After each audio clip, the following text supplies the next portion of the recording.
y es que Henry Kissinger, un ciudadano estadounidense de origen judío, también sionista, pues ha muerto. Fue secretario de Estado de los Estados Unidos, murió de 100 años de edad, fue el hombre, dice Foreign Affairs Latinoamérica, que marcó la política exterior de los Estados Unidos. A él se le atribuye buena parte de la maldad estadounidense en Vietnam, se le atribuye también buena parte de la maldad y de la hazaña de Estados Unidos en Camboya y del resurgimiento de los Khmer Rouge.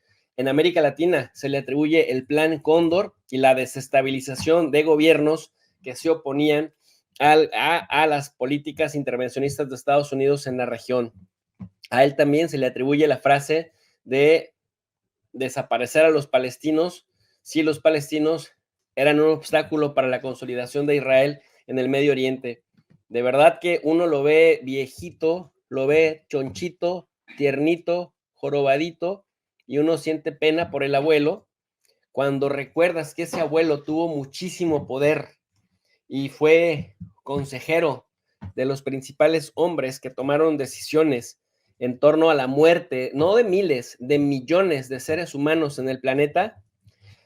Híjole, fíjense ustedes que las diferentes portadas del mundo, Foreign Affairs, de New York Times, de CNN, Washington Post, anunciaron pues que el exsecretario de Estado de los Estados Unidos, Henry Kissinger, de 100 años de edad, había finalmente fallecido y lo denominan como el hombre que marcó la política exterior de los Estados Unidos en el siglo XX. En América Latina le recuerdan muy bien a Henry Kissinger justamente por el injerencismo estadounidense y por implementar el Plan Cóndor. Miren, el diario El País titula "Muere Henry Kissinger, el estratega que marcó la política exterior de Estados Unidos en la segunda mitad del siglo XX".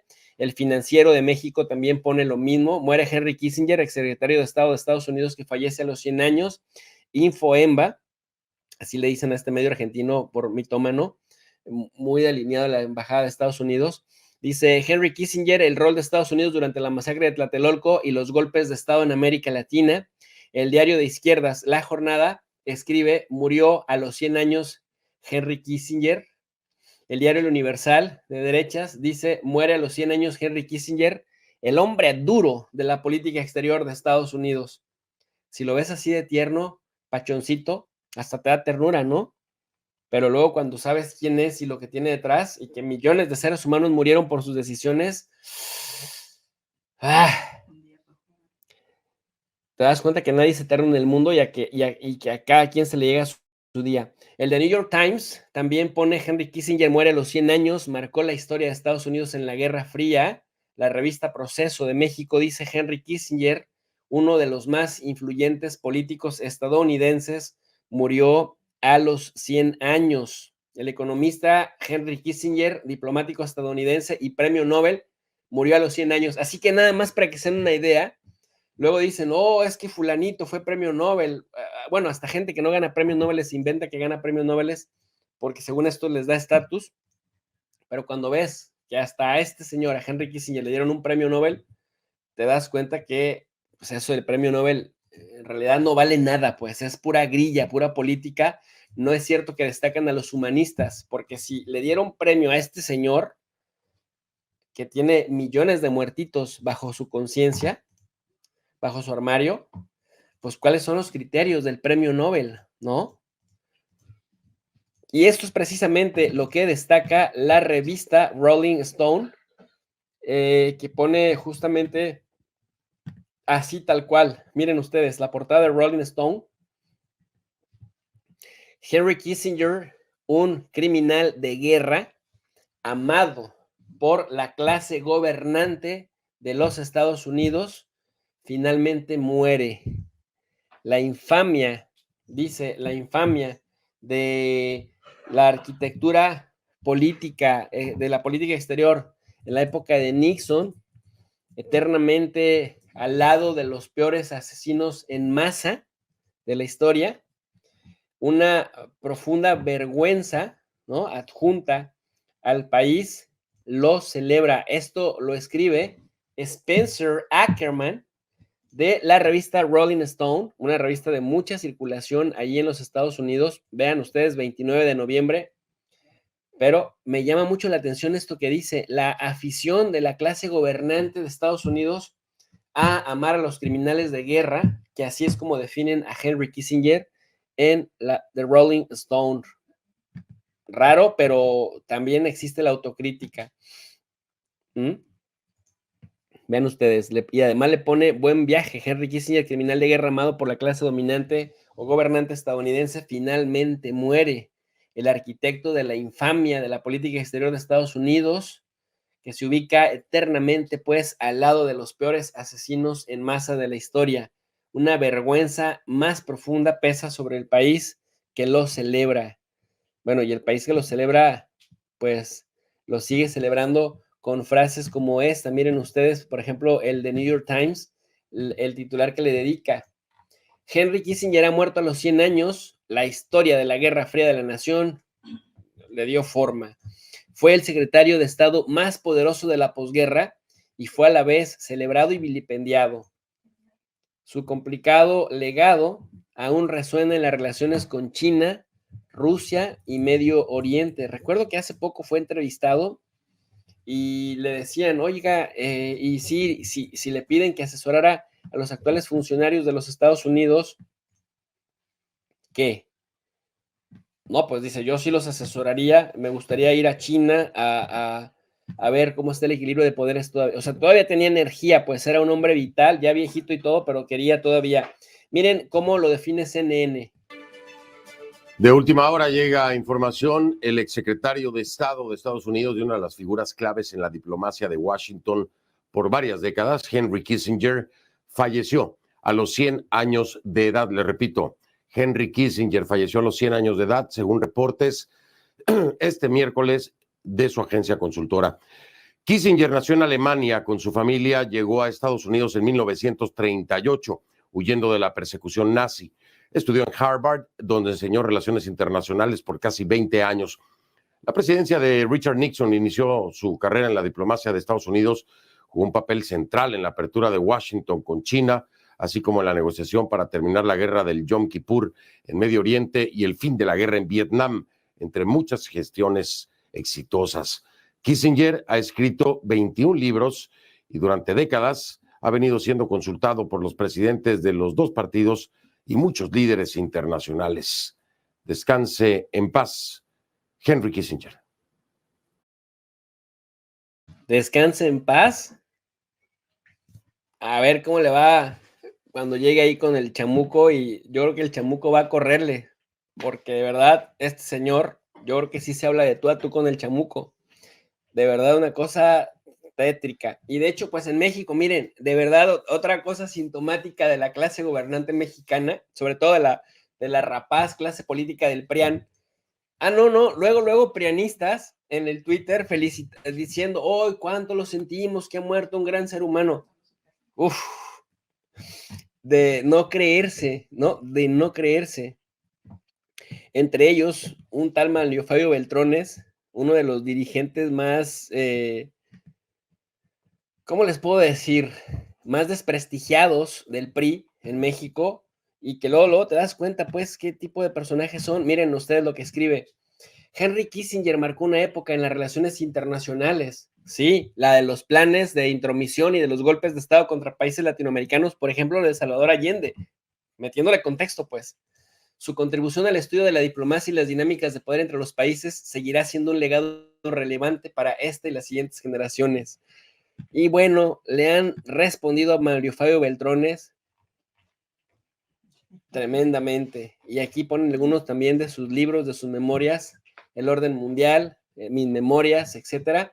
Y bueno, un libro clásico que nos obligan a leer cuando estamos estudiando en las relaciones internacionales es justamente el libro Diplomacia, que pues prácticamente habla de toda la estrategia a la que recurre Estados Unidos. ¿Quién fue Henry Kissinger? A grandes rasgos, como lo decía en la introducción en CNN, un político estadounidense, judío, que en realidad nació en Baviera, en Fürth, en la República de Weimar, allá por 1923, y terminó finalmente falleciendo en Connecticut, en Estados Unidos. Pues sí, tuvo mucha influencia de la política internacional, no solo de Estados Unidos con respecto a los demás países, sino también sobre otras naciones. Ejerció el papel preponderante en la política exterior de los Estados Unidos entre 1969 y 1977 y fue consejero también de Seguridad Nacional durante todo el mandato inicial del primero. Kissinger también se caracterizó por llevar las riendas de una forma de hacer política exterior dura, halcón, pues, un halcón de esos que no negocian, que pegan primero y luego averiguan, y fue una de los defensores en la Guerra Fría de la política del detente, de la distensión con la Unión Soviética y especialmente con China, con el país, ¿no? Que estableció después relaciones internacionales en la época de Richard Nixon. La distensión indica un periodo de tregua en un enfrentamiento entre los estados, pero en el cual los conflictos todavía no se resuelven del todo. Por eso se restablecen relaciones con China, se le invita a China a Estados Unidos, Richard Nixon viaja también a China, entra China al Consejo de Seguridad de Naciones Unidas, se va a Taiwán, a esto se le conoce pues como la política de la distensión, empiezan a tener ahí también ciertos acercamientos o por lo menos comunicación con el gobierno de la Unión Soviética, con Moscú, y esto hace, bueno, de este señor un tipo calculador. De ahí que vienen sus memorias diplomacia. También se hizo cargo, perdón, de poner fin a la guerra de Vietnam y de gestionar la crisis de la guerra del Yom Kippur, cuando Egipto y Siria estuvieron a punto de derrotar a Israel en 1973, que lo agarran a descuidado, ¿no? Lo agarran descuidado, como Israel los había agarrado descuidados previamente en la guerra de los 6 días, y Kissinger moviliza todos los recursos que puede para evitar que Estados Unidos, que Israel perdiera esa guerra, pero ahí ocurre que se acabó el mito de la invencibilidad del ejército de Israel, que históricamente ha pesado mucho en la historia o en la memoria colectiva de los árabes, porque los árabes fueron derrotados en el 48, claro, con ejércitos poco profesionales, mal armados, muertos de hambre. Después en el 56 igual, Israel y Francia e Inglaterra derrotan a Egipto en el canal de Suez, pero es una victoria política para Suez. Luego la guerra de los 6 días vuelve a ganar Israel y en el 73, en la guerra de Yom Kippur, Israel casi pierde la guerra, si no es porque les llega a ayudar Henry Kissinger con todo el poderío de Estados Unidos, pero ahí se rompe el mito de la invencibilidad del ejército de Israel y por eso Israel termina negociando y regresando el monte, bueno, no el monte, todo el Sinaí egipcio, que ya lo tenía controlado. El acuerdo fue que, pues finalmente Egipto dejara de pelear en contra de Israel y le reconociera permanentemente, porque los árabes no reconocían a Israel, no tenían normalizadas sus relaciones, y Henry Kissinger fue un activo participante de esto. Bueno, además también su figura es muy controvertida debido a la intervención de Estados Unidos a través de sus servicios de inteligencia en varios golpes de Estado, porque no faltó quien me dijera, a ver, menciona unos, profe, no nada más hables porque tienes boca. Bueno, algunos de los países en los que se le atribuye golpes de Estado fue pues la Operación Cóndor, ¿no? El gestor de la Operación Cóndor, Salvador Allende, ya lo mencioné, pero también el proceso de reorganización nacional de Argentina, que bueno, pues finalmente tienes allí haciéndose de la vista gorda con los gorilas, ¿no? Así se le llamaba a los militares en la dictadura. Y finalmente se retira después de lo que se conoce como la primera línea de la política, es decir, desaparece un poco, pero funda la asociación Kissinger y también pues una asociación de cabildeo que se llama Kissinger and McLarty Associates, y bueno, pues se convierte en miembro de juntas directivas y asesor de otras empresas de Hollinger Group, Gulfstream Airspace, que básicamente se dedican a cabildear, y con todo el secreto que tenía de las políticas de Estados Unidos, bueno, pues Kissinger se vuelve muy influyente para el sector privado, pero ahora desde fuera de la política, pero conociendo cómo se manejan las aguas en Washington. Y además, otra de las cosas que en su faceta académica fue rector de la Universidad de Georgetown, una de las universidades consideradas como de mayor prestigio en el mundo, y sirvió en Indonesia como asesor general del gobierno de aquel país. Después, en el año 2001, Baby Bush lo llama al gabinete para liderar un comité de crisis internacionales a causa del 11 de septiembre y también para que a través de su firma prestara asesoría diplomática y política al gobierno. No obstante, bueno, Kissinger se retira poco tiempo después, pero ya supimos en qué terminó esa asesoría, ¿no? Con Estados Unidos invadiendo Afganistán y Estados Unidos invadiendo también Irak. ¿Qué dicen los amigos rusos? ¿Cómo lo conciben? Vamos a ver, si ustedes me lo permiten.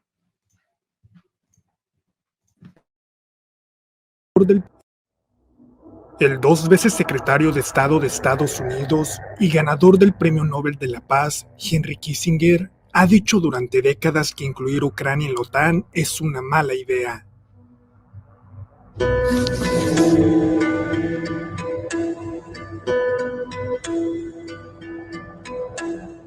I think the issue of NATO expansion into former republics of the Soviet Union is one that will be one of the key issues of the next year.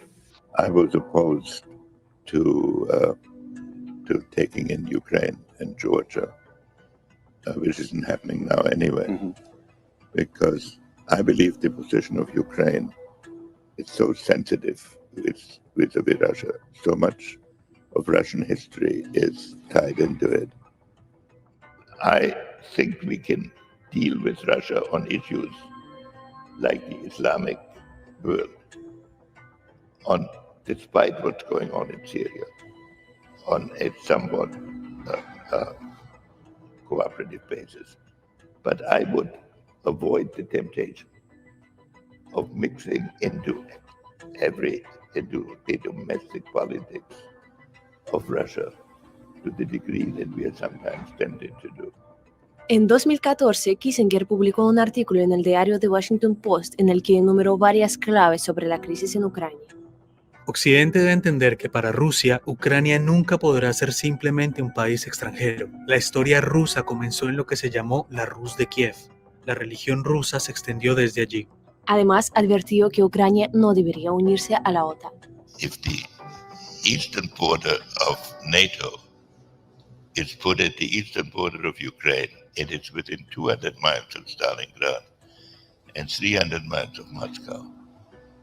And that, given the historic experience of Russia, it's hard to take. So my maybe simple-minded idea is Ukraine should be treated like Austria or Finland, not part of a strategic system. One has to start with an analysis of what Russia represents. And then what we represent, then we can see what can be done.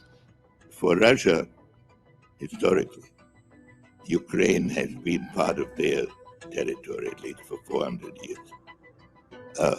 On the other hand, it is tied in many respects to Europe.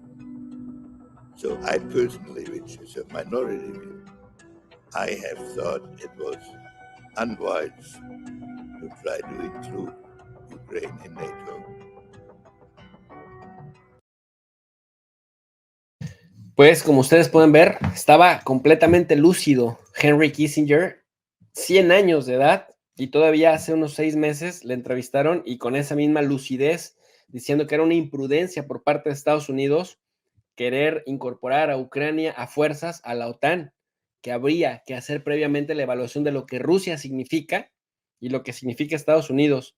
Es decir, pues muchísimo más lúcido que Joe Sleepy Biden, que tiene 19 años menos y que de veras Sleepy Biden sí completamente en la calle de la amargura.